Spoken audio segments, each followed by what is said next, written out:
Let's be real. Quitting porn isn't just about willpower. If it were that simple, nobody would struggle with it. You wouldn't be here looking for answers, and thousands of people wouldn't be battling the same cycle of quitting, slipping up, and starting over.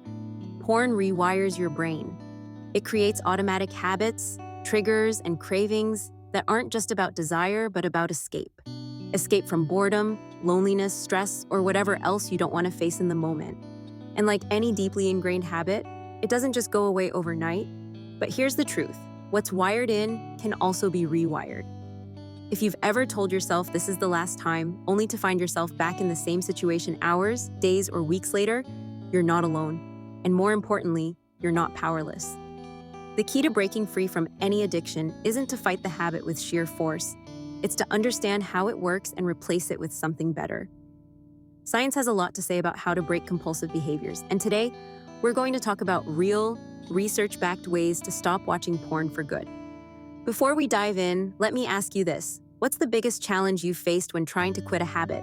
Whether it's watching porn, scrolling endlessly on your phone, or anything else you've wanted to change? Was it the cravings, the boredom, or something deeper? Drop your thoughts in the comments. I'd love to hear your experiences. Let's start a conversation and support each other. Okay, so let's start. The first step isn't just about quitting, it's about understanding why you keep going back to it. Most people think they're watching porn because they're in the mood, but more often than not, it's triggered by something completely different. Have you ever noticed that you reach for it when you're stressed, when you're procrastinating, when you're feeling lonely? Porn is rarely about just pleasure, it's about distraction. And if you don't identify what's driving that urge, you're just treating the symptom instead of the cause. Think about it. What's the moment before the moment? What's happening right before you open that tab? Are you alone and bored? Did you just experience something stressful? Are you feeling rejected, anxious, or disconnected from the real world? Research shows that behaviors like watching porn don't happen randomly. They're part of a pattern. And once you recognize those patterns, you gain power over them. But just recognizing the pattern isn't enough. You need to interrupt it with something better. Because here's what addiction psychiatrist Dr. Judson Brewer has found.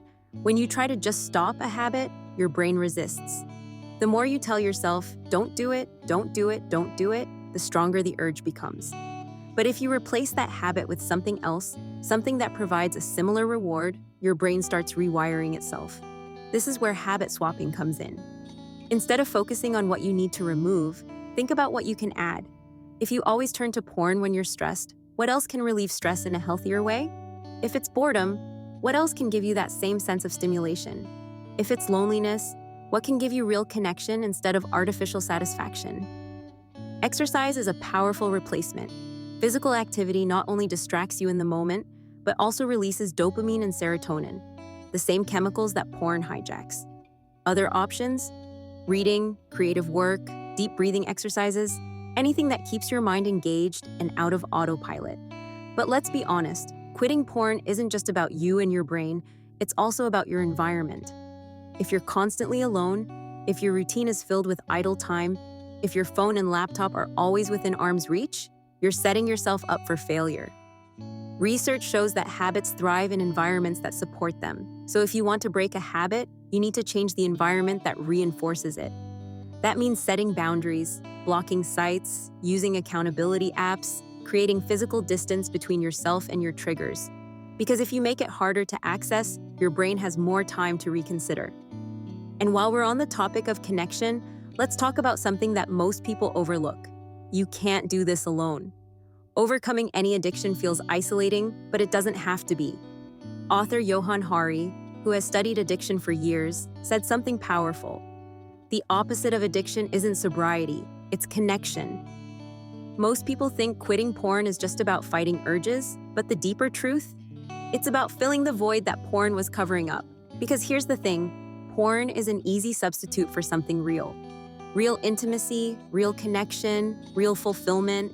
And breaking free isn't just about removing the bad, it's about building something better in its place.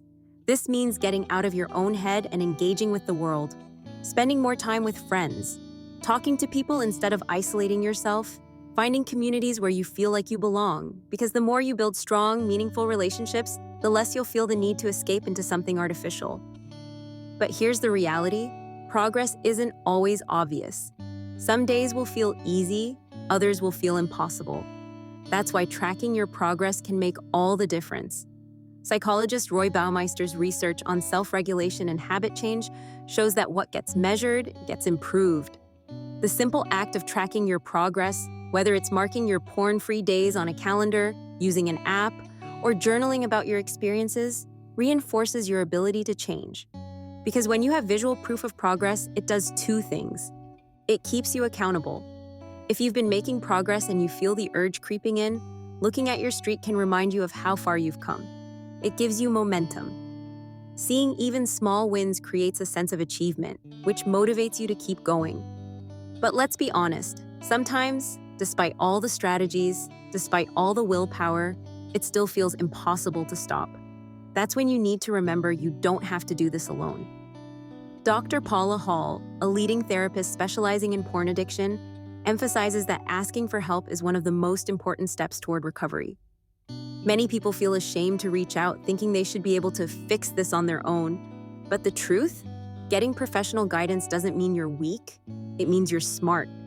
A therapist can help you understand why you keep falling into this pattern and give you personalized strategies to overcome it. If therapy isn't an option, even just joining a support group, whether online or in person, can make a massive difference.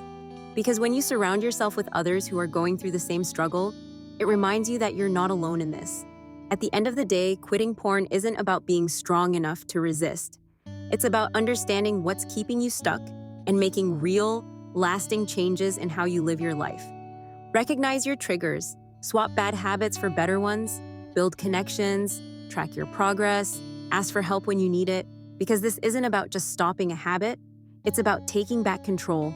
And speaking of burnout, because let's be honest, constantly fighting urges and trying to change long-standing habits is exhausting. If you've been feeling mentally drained, overwhelmed, or like you have no energy left, you need to check out our video on 6 signs that you're burned out, not lazy. Because understanding the difference between exhaustion and just not trying hard enough could change everything. Click on it now, and don't forget to subscribe to Psych Bites for more deep dives into psychology, addiction, and taking back control of your mind. See you in the next one.